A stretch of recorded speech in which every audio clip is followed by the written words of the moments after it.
നമസ്കാരം. ഞാൻ ശോഭിത പനോളി. എൻ്റെ ഹസ്ബൻഡ് ഡോക്ടർ സുരേഷനാണ് ഇവിടെ പേഷ്യൻറ്റ്. അദ്ദേഹം 2022 ഓഗസ്റ്റ് മുതൽ ബെഡ് റിഡനാണ്. ട്രക്കിയോസ്റ്റമി ട്യൂബുണ്ട്, റൈറ്റ്സ് ട്യൂബുണ്ട്, കത്തീഡറുണ്ട്. മിംസ് ഹോസ്പിറ്റലായിരുന്നു ആളെ അഡ്മിറ്റ് ചെയ്തിട്ടുണ്ടായിരുന്നത്. അവിടെ 49 ദിവസം അവിടെ കിടന്നതിന് ശേഷം അവരുടെ മിംസിൻ്റെ ഹോം കെയറോടുകൂടിയാണ് വീട്ടിലേക്ക് ഷിഫ്റ്റ് ചെയ്തത്. അവർ തന്നെയായിരുന്നു നോക്കിയിട്ടുണ്ടായിരുന്നത്. 2023 സെപ്റ്റംബർ മുതലാണ് ആർഡൻ ഹെൽത്ത് കെയറിനെ സമീപിച്ചത്. അവരാണ് നമ്മളെ അതിനുശേഷം അവരുടെ നഴ്സിംഗ് കെയറാണ് ഇപ്പം നടന്നുകൊണ്ടിരിക്കുന്നത്. ഇവിടെ പല സ്റ്റാഫും വന്ന് പോയിട്ടുണ്ട്. എല്ലാവരും നല്ല രീതിയിൽ തന്നെയാണ് നോക്കിയിട്ടുണ്ടായിരുന്നത്.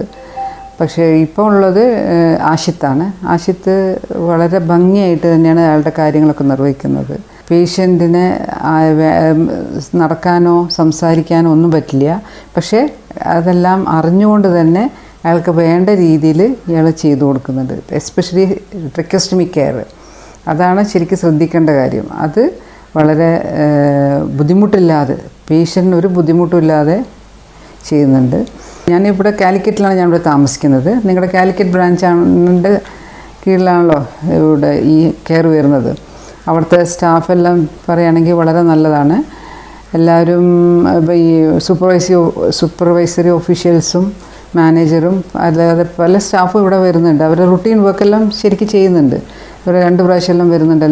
എല്ലാം വന്ന് അന്വേഷിക്കുന്നുണ്ട്. മാത്രമല്ല, നമ്മൾ എന്തെങ്കിലും ഒരു കാര്യത്തിന് വിളിച്ചാൽ അതിന് നല്ല റെസ്പോണ്ട് ചെയ്യുന്നുണ്ട്. ഒരു സർവീസ് എല്ലാം വളരെ നല്ലതാണ് ഇവിടെ കാലിക്കറ്റ് ബ്രാഞ്ചിൻ്റെ എന്നാണ് ഞാൻ മനസ്സിലാക്കിയിരിക്കുന്നത്. ഇവിടുത്തെ എൻ്റെ അനുഭവത്തിലൂടെ ഈ ആർഡൻ ഇതുപോലെ തന്നെ നല്ല രീതിയിൽ ഇനിയും മുന്നോട്ട് പോകട്ടെ എന്ന് ഞാൻ ആശംസിക്കുന്നു.